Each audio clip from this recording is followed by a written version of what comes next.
Hey everyone, and welcome to another episode of Monkey Around Reviews. Today we have the Yeesight 10 watt 7 LED RGBW par light with remote control. So the first thing we do as always is we're going to open this box and see what it comes with.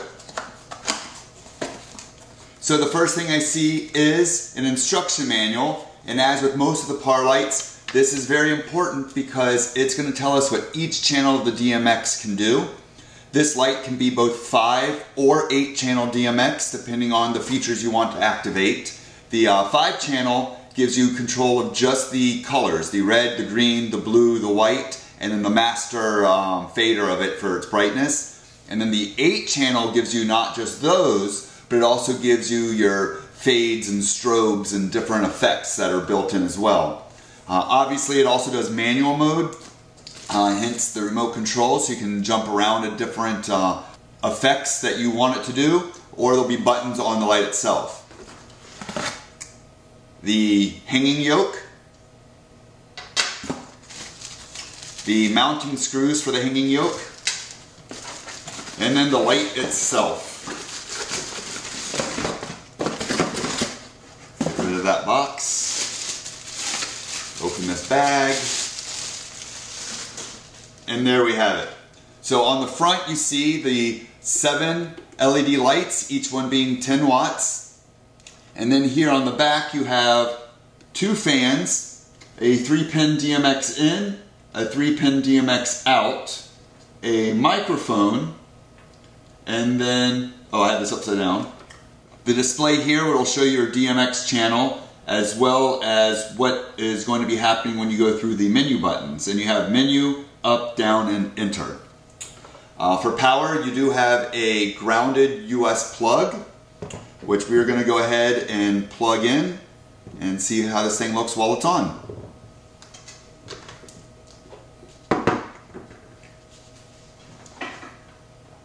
Reach over, plug that in. So the first thing we see on the back of this is A001.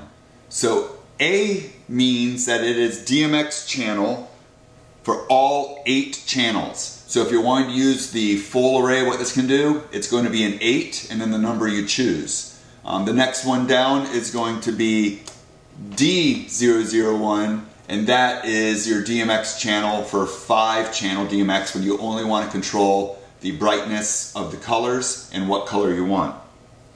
Next is SLAV, CF, and it's starting with 99, and that is your fade mode. So as you see, we're fading through some colors here. Then I hit it again, and it says CJ99, and that is your jump mode. So as you see, it's now jumping through the colors rather than fading through them. And the 99 is your speed. I can slow it down or speed it up by going up and down on here. CP99 is your fade mode 2 faster. As you can see, it's really moving pretty fast. CT99 is your strobe mode.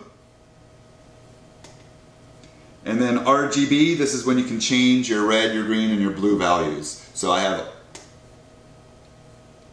And then next is a demo mode, or sorry, a DENO mode, which is auto. And then sound activation mode, as you see it's moving around to my voice now, or to my snaps. Which brings us back to DMX. So I'm going to plug this into the DMX board we have right here, and as I do with all my DMX light reviews, we're going to go through each channel separately so we can see what each and every one does. So give me a second to plug it up and I'll be right back.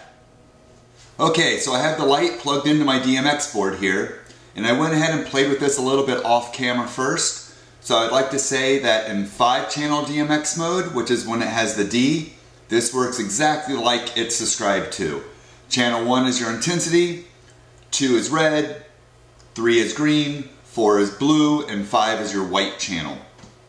Now, that brings us to the 8 channel mode, and that's what I have it plugged into right now. So it says A001.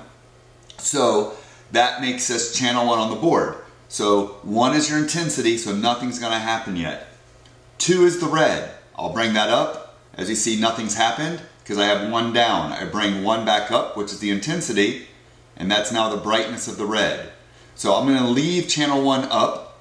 So now you can see channel 2 is red, on and off. Then we have channel 3, which is your green, channel 4, which is your blue, and channel 5, which is your white.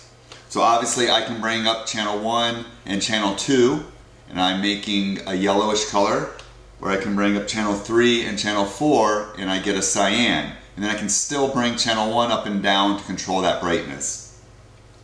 So in 5-channel mode, that's exactly what it does. But we have this in 8-channel mode. So I've got the instructions here so I can read what it says each mode is. So we've made it through channel 5.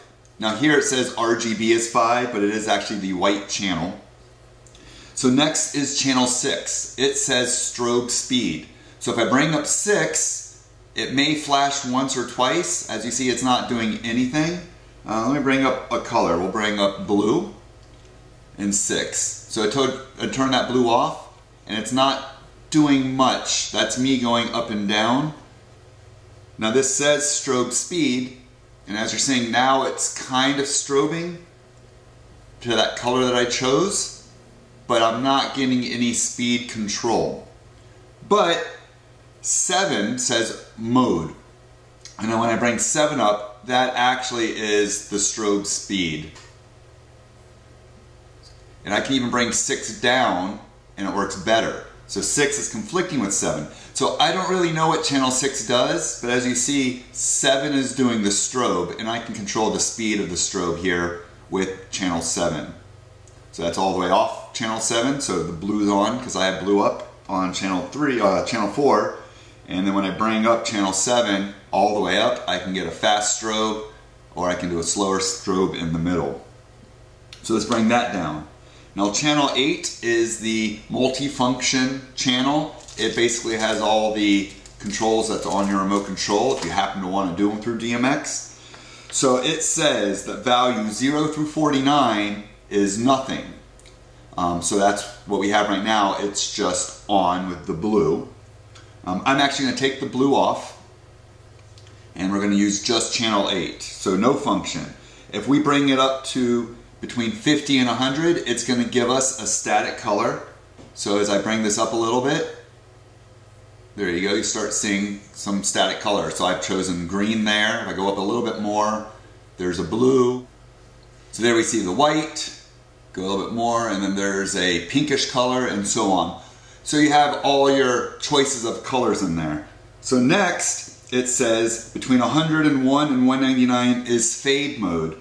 I found that to be right around 5 or 6 on my 1 through 10 here. So if I take it up to 5, you're going to start seeing it do a fade. And there is a slight bit of speed difference in here, depending on where I end up. But this is one of the things I've noticed. As you see, it faded to red and it stopped. That seemed to happen a lot. Now if I take this all the way down and then I bring it back up to that 5, 6 area, it's going to actually do the fade correctly. Or we will see. So there it goes, pink to red.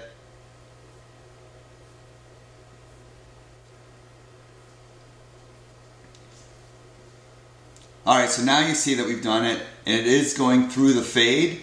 So we're in like a yellowish to now a greenish, and it's just going pretty slow with the color changes. And as you saw, it doesn't always reach. Sometimes it stops at red, so you'll have to bring it all the way off and then back up to the fade. So you can't kind of go through your color steps and then know that you want to do the fade. You got to know that you want to do the fade and jump right to it.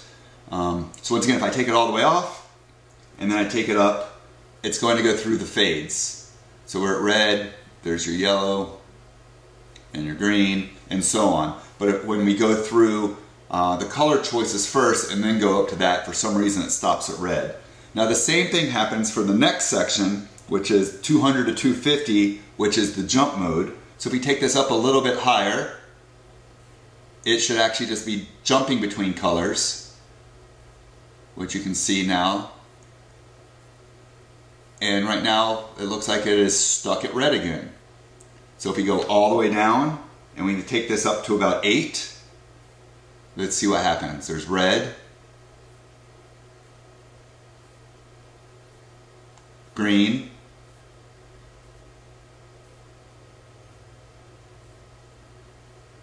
darker green.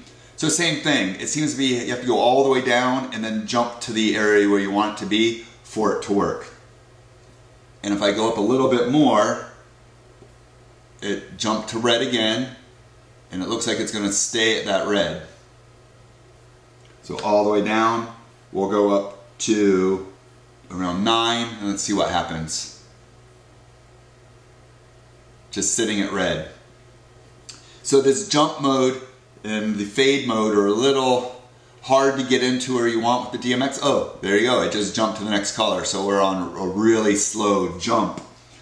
And I'm at about 8.5 there. So if I take it up a little bit, let's see what happens. Still at the red. Let's take it off. I'm going to take it right up to 9. And let's see what happens here. So we're at green. So we're not at red, so that's good. Oh, there we go, it's jumping.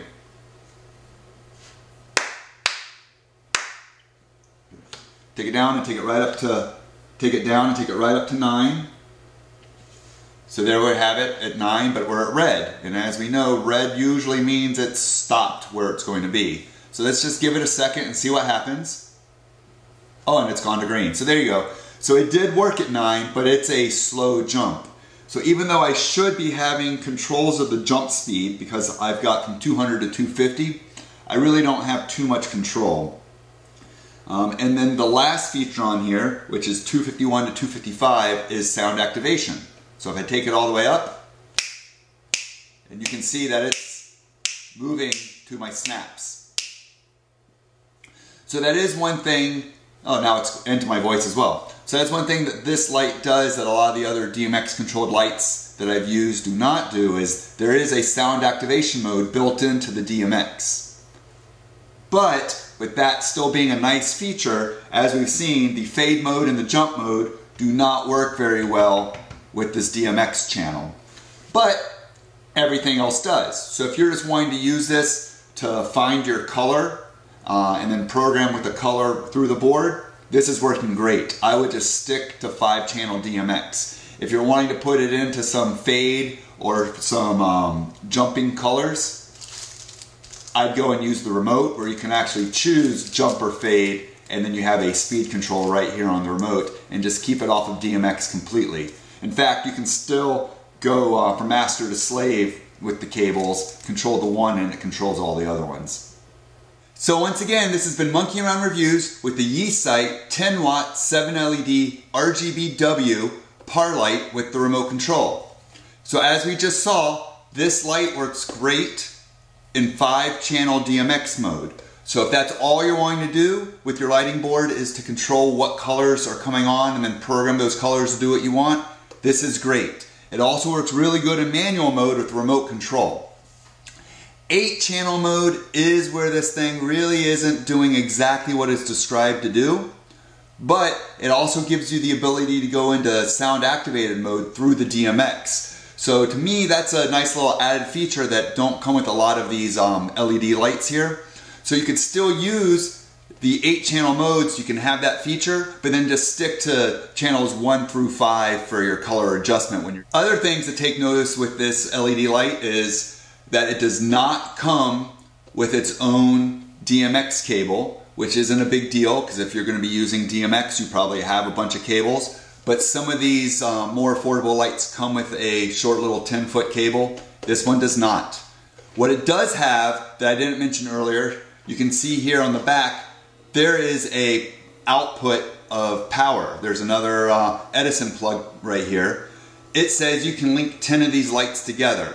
So if you get a bunch of these, you can actually plug them right into each other and only have one power coming up, so you don't need to split them at the power. They have an out. So there's an in and out power for each one of these lights. So that is also another nice little addition that this light has.